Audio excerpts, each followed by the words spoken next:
Sorry about that, folks. So continuing with this problem, the next part of the law of cosines becomes kind of Pythagorean theorem-ish, where we've got this side squared, that was across from the angle, and then we have the sum of our other side squared, so 8 squared and 5 squared. And the part of the law of cosines that students tend to forget about is the minus 2 times the two sides. So times the sides that are on the same side. So negative 2 times 8 and then times 5. And that is multiplied by cosine of the angle. So if I put that whole string of things in on my calculator, that's going to give me d squared. So what I would do is just go ahead and put that square root notation in. But since we're solving for a distance, we'll only be looking for the positive solution. So folks, if I type all this in, and again, checking your mode to make sure you are in degrees, we would get 8 squared plus 5 squared minus 2 times 8 times 5. And again, make sure you're using the big minus sign with the 2 and not the little negative sign. Cosine of 95. And then square root that turkey. And that gives us, rounded to the 10th place, 9.8 miles. So this is an example of a story problem utilizing polar coordinates. That's where we can figure out where airplanes are, and we can use it to measure a distance, relying on what we studied with triangles in the last unit. So folks, on the next page, page 9 of the note packet, we're going to be starting lesson D with polar equations and graphs. The big idea with this section is remembering your rules of PEMDAS. We're not going to do a lot with the graphs. I would expect you to be able to generate tables like this by hand and to understand what the graphs look like. So on this section, I just want you to put a note that calc teachers would expect you to be able to generate the table without a calculator. Ooh, no calc for table. So we're going to be generating the table using our unit circle and following PEMDAS. And folks, let's go ahead and just look at this first problem. This is an example of a polar equation. How do I know it's a polar equation and not a regular equation? Well, because it's in terms of r and theta instead of x and y. Now, what's interesting about these polar equations is that they're always set up as r equals.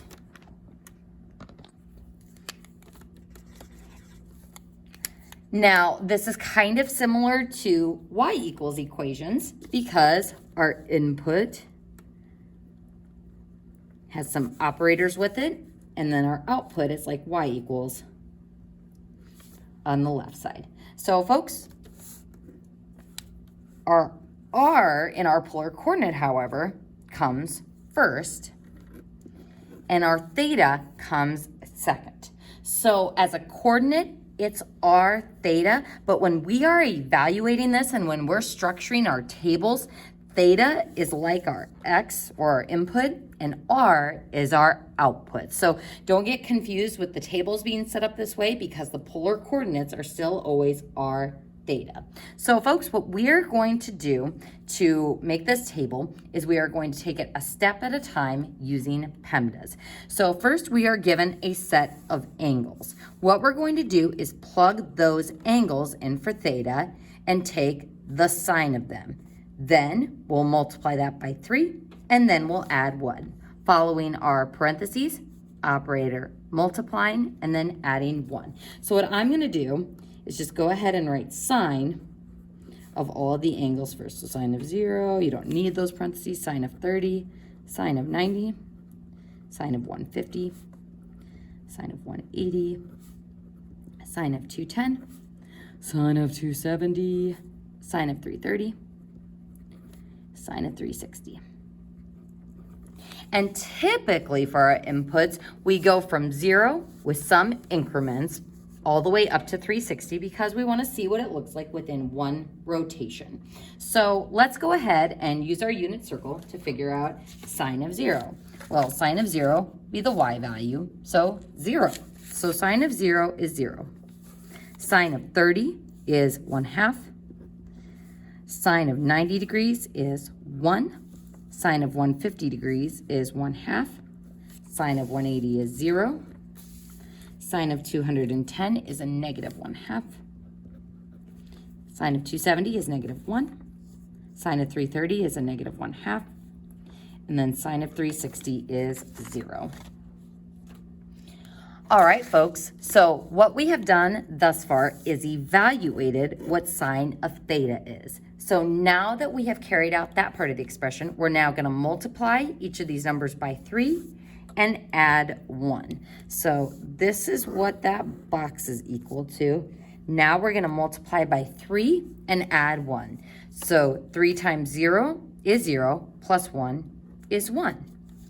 3 times 1/2 is, I'm just going to say 1.5 to make things easier. So 1.5, and then plus 1 is 2.5.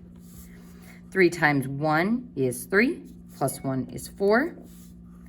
3 times 1/2 is 1.5, plus 1 is 2.5. Interesting. So we have a repeated value of 2.5. 3 times 0, so notice we've got the same input here. So 3 times 0 is 0, plus 1 is 1. 3 times a negative 1/2 is negative 1.5, plus 1 is negative 0.5. Then we've got negative 1 times 3 is negative 3, plus 1 is negative 2. Negative 1/2 again will give us negative 0.5. And then 0 will give us 1 again. So as you can see, we've got some repeated values in our table. I'm just going to go ahead and highlight these. We've got 1 occurring a few different times. We've got 2.5 occurring twice, and we've got negative 0.5 occurring twice. So now what we are going to do is graph these values as polar coordinates on this coordinate plane. So let's go ahead and start with 0 degrees. And you know what, I'm actually going to go ahead and label parts of this. So we've got 0 degrees here. We've got 30 degrees. We've got 90 degrees. We've got 150 degrees. Then we've got 180 degrees. Got 210 degrees.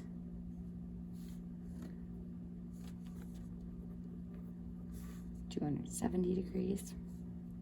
330 degrees. And then 360 degrees is the same as 0. So we go all the way around in terms of angles. So we start with the angle 0 and we go towards it 1 unit, which would be here. I'm going to go ahead and make that point red. Then 30 degrees, we go towards it 2.5 units. So forward 1, 2, half the distance more. That's my second point. Then 90 degrees, we go towards it 1, 2, 3, 4 units. Now at this point, if you're wondering, how are we going to connect these dots? What you do is curve towards them in the order that you are graphing them. So I'm going to go ahead and just start drawing the curve that's going through these points. So curving around to this one, and then curving around to the 90 degrees. Now, moving on to our next point, 150. So there's 150, and then 2.5. So as you can see, these points are kind of in the same place, just in different quadrants. I'm going to try to create symmetry the best I can, and that kind of went okay from that point down to those 2 points. Then 180, we're going to go towards it 1 unit, so bloop. Curving down through that point.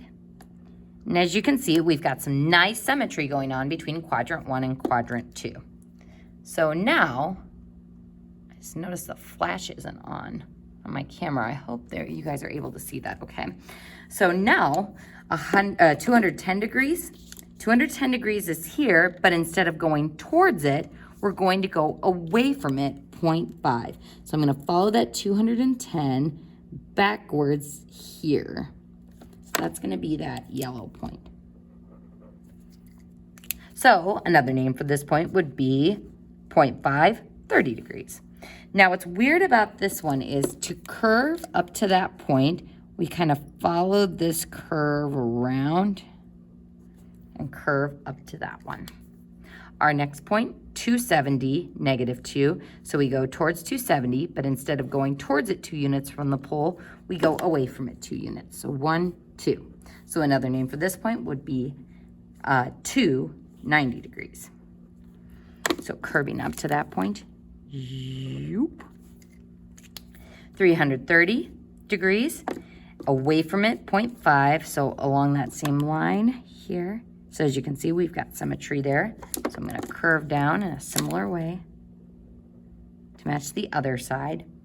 And then at 360, we are at 1 again. So I'm back to that red point. So I'm going to curve down to there. And we have successfully graphed our first polar equation. Hooray! Now, quadratics graphs are called parabolas. Linear graphs have lines. So if I asked you, what is this? This shape is called a lemison. I don't know if you guys have ever seen this little symbol before. So it's seen, it's almost like a little two-tail on it. Lemison. And this translates to a snail.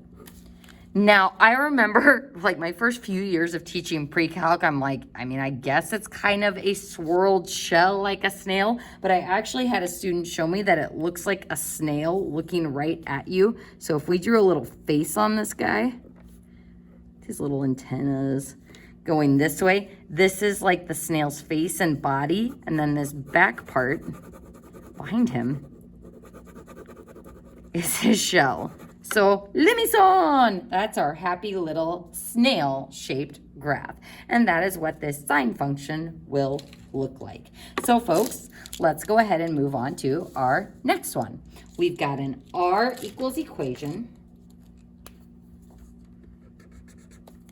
which indicates that it's going to be polar, and also because it's got theta and r. Just like this one has theta and r. Now, hopefully, a little red flag is going off in your brain going, the double angle, Mrs. Cairo. But we're actually not going to replace it here because I'm not trying to prove anything. I'm not trying to solve anything. Instead, what we're going to be doing is doubling each of these angles before we find the cosine of it. So we're going to start there by doing 2 times each of those thetas. So 2 times 0 is 0, 60, 90, 120, 180, 240, 270, 300, and 360. Now, what I want you to notice is that even though the doubled angles go all the way up to 360, our graph's inputs doesn't go all the way around. So what we're going to be doing is half of the graph by hand and the other half using our calculator. So bear with me as we do 0 to 180 as our inputs, and then we'll do the rest of them using our calculator. So folks, from here, now that we have doubled the angles, our next step is to take cosine of those doubled angles. So I'm going to take cosine of each of these. So cosine of 0, and I'm going to go ahead and write those values below, is 1. Cosine of 60, 1/2. Cosine of 90 is 0. Cosine of 120 is a -1/2. Cosine of 180 is -1. Cosine of 240 is a -1/2. Cosine of 270 is 0. Cosine of 300 is 0. No, sorry, cosine of 300 is 1/2. And cosine of 360 is 1. So that is what cosine of all of those doubled angles looks like. Our last step is to multiply by 3, and that's what I'm going to write in the box. So times 3 is 3, 1.5, 0. And sometimes students rush and will put 3 here, so just always remember 0 times anything is 0. This would be -1.5 times 3, negative 3, times 3, negative 1.5, times 3, 0, times 3, 1.5, times 3, 3. And as we can see, we do have some repeated values here as well. I've got positive 3 occurring twice. I've got 1.5 occurring twice. I've got 0 occurring twice. And I've got negative 1.5 occurring twice. So how will this cosine graph differ from our sine graph? Let's go ahead and plot what we have so far.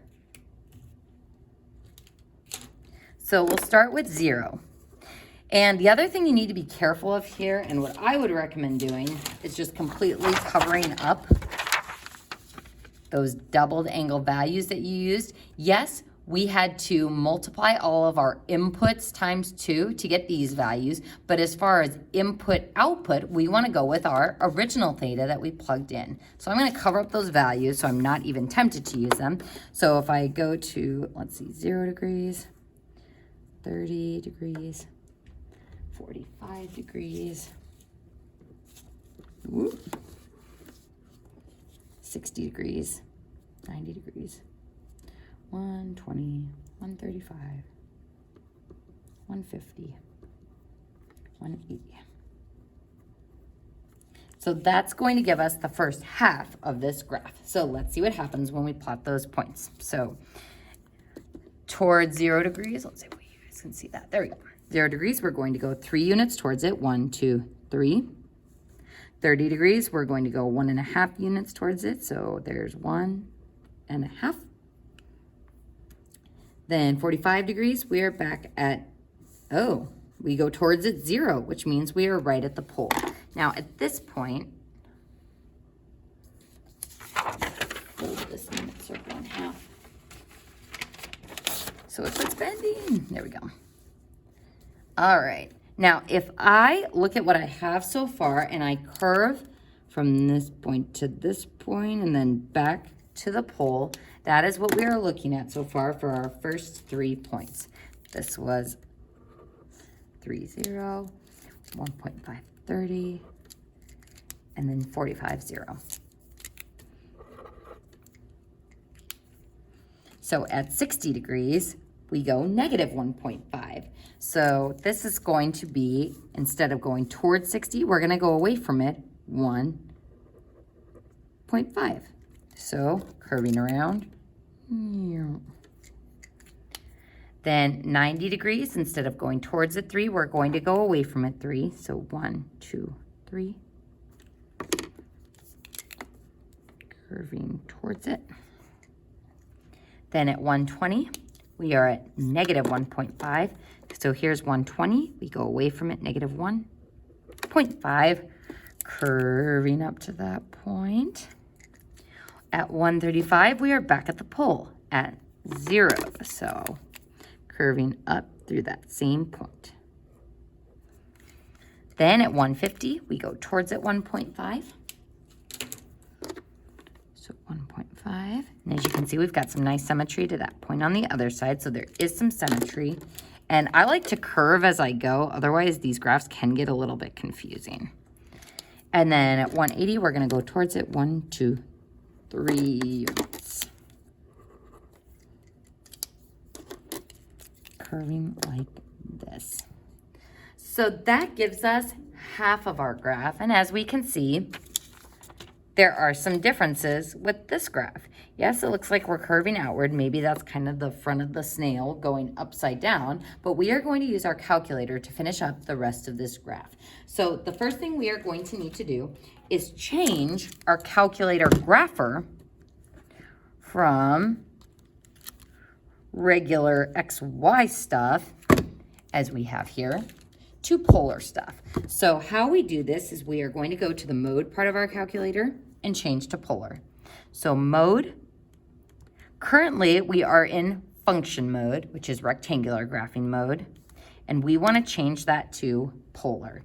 Now what I want you to notice is that when we go to the y equals now, we see that we have r equals equations instead of y equals equation. So this changes your y equals to r equals. So folks, we're going to go ahead and start by typing in this equation, 3 cosine 2. Now look at what happens when you press your variable x button. Notice that it has the options for x, t, theta, and n. This is your variable button, and because we are in polar, when we press that, it automatically defaults to theta. So 3 cosine 2 theta. Now if we hit graph, we're going to have a bad time because we're looking at the rectangular coordinate plane. It's like, oh, it looks like there's something going on here. But we want to change our zoom to be trig. So zoom, and that's option 7, which is trig. I'm going to go ahead and squeeze in a 7 there. And still not much going on here. So our next order of business is the differences between radians and degrees. Radians, I think, are a little bit easier to work with just because your calculator is going to default to that when it's like specifying your window. So I'm going to change my mode from degrees to radians. And I'm still not seeing much of the graph, so I'm going to adjust my window to the item specified. Now, the reason it goes from 0 to 6.28 is 6.28 is approximately 2 pi. So that ensures that you go within 1 full rotation of the unit circle. For the step, we've got 0.13. That's looking good. For the x-min, I don't know why it's set like that. We're going to change that to -10 and this to +10. And for my scale, 1. This is not something you have to have memorized. These steps right here, I would not expect you to have that memorized for your calculator, but being able to shift modes and being able to fill in a table of values are my expectations for this part of the unit. Now, if I hit graph, oop, one of my x maxes must still be off. 1.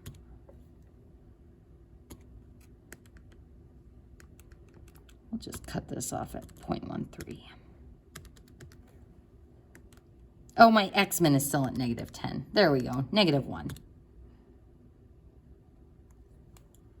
And we'll change our y-min to back to -10, our y-max to +10. Let's go ahead and try zoom trig now.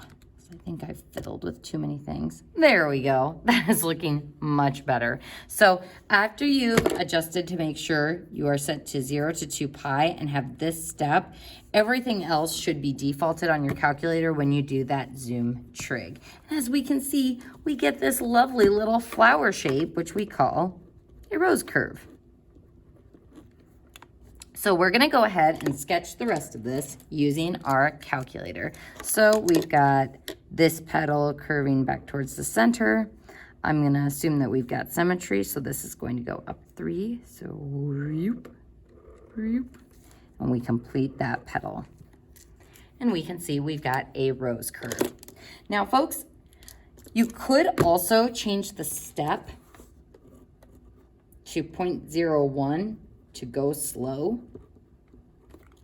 So if I wanted to graph this a little bit more slowly, which can be fun when you're looking at multiple graphs, we can go to Window and change that step to 0.01. And then if I hit graph, it goes nice and slow so I can see how I would trace through those given points. So that's kind of a cool feature as well. So you can fiddle with those and just have some fun playing around with these graphs. And remember, if it's going too slow and you want to stop it from graphing, you can press on to cancel that. All right, folks, so what we are going to do is just play around for a little bit. So cosine of 2 theta, cosine of 3 theta, cosine of 4 theta. Let's see what happens as we increase the coefficient of theta. Oop, and I'm going to go ahead and change this back to 0.13 so it goes a little faster. There's the first, there's the second, and there's the third. I'm going to zoom in a little bit.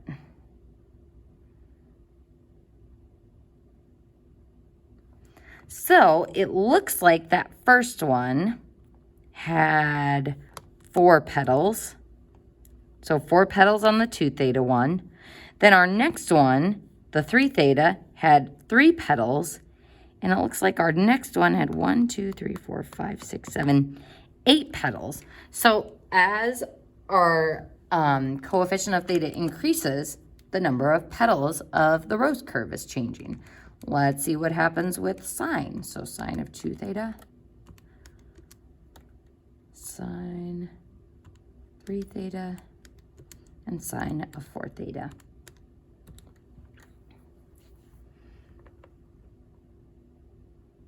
And some fun things happening there as well. So folks, what you can do is just play around with these graphs and see how different they look depending on if you have coefficients or not. And let's just go ahead and delete this, and we can add 2. We can do this plus 4. And you can just see all sorts of different graph shapes that you can make. So I'm going to zoom trig one more time.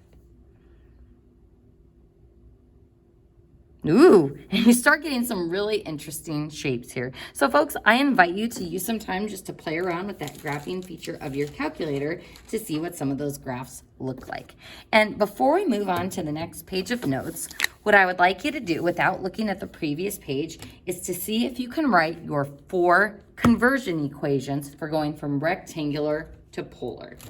So pause the video and see if you can write all 4, and unpause it and I will talk about them. So folks, I know that memorizing those conversion factors seems like a lot, but just remember, if you can plot a quadrant 1 point, you can derive all of those formulas just like we did in the previous videos. So this is my x distance, my y distance. This is my theta. And this is my r. So what right triangle relationships do we have? We have x squared plus y squared equals r squared. And then what trig relationships do we have? Well, we've got tangent of theta, cosine of theta, and sine of theta. Now, tangent of theta is opposite over adjacent, or y over x. Cosine of theta is adjacent x over hypotenuse r, and then sine is opposite over hypotenuse, or y over r. Now remember folks, what's nice about these first 2 is we've got our rectangular stuff on one side, polar stuff on the other side. So to get all of my polar stuff together, I would multiply through by r, so that r cosine theta is equal to x, and r sine theta is equal to y.